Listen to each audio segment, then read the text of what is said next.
Welcome to my channel. Okay, panoorin nyo lang ha. Then sundan nyo yung mga steps ko. Halimbawa,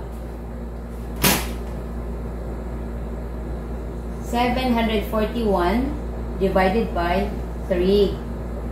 So, gagawa lang tayo ng vertical at horizontal lines. Una, gawa tayo ng vertical. And then, isang horizontal. Kasi ilalagay natin itong mga digits. First, 7. Then, 4. And 1. Okay.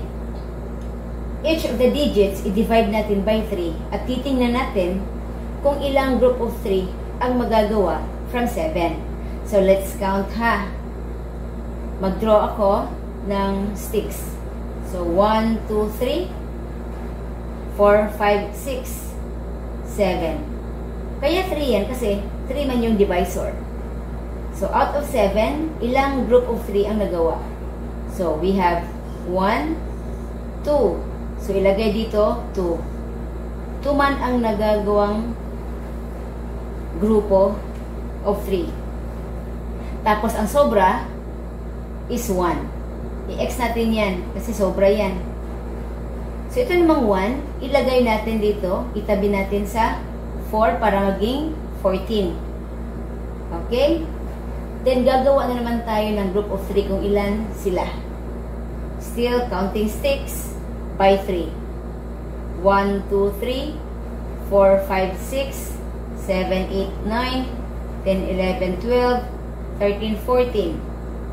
Okay, ilang 3? Count natin. 1, 2, 3, 4. Okay, 4. May sobra na naman, di ba? I-X natin yan kasi sobra man yan. Hindi man yan pwede sa ano dito.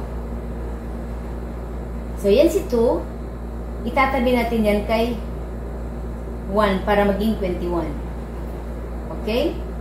Ito, yan 2. So, let's count again by 3. 1, 2, 3, 4, 5, 6, 7, 8, 9, 10, 11, 12, 13, 14, 15, 16, 17, 18, 19, 20, 21. Okay, ilang 3 ang nagagawa ng 7? I mean 21.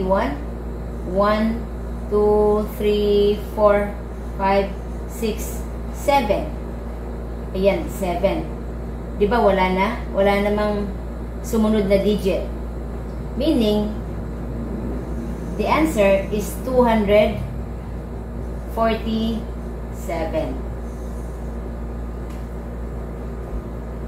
Ang dali lang, diba? Kaya sinasabi kong masasagot in just 10 seconds kung ganito yung gamitin. Sana maintindihan ninyo. Maraming salamat.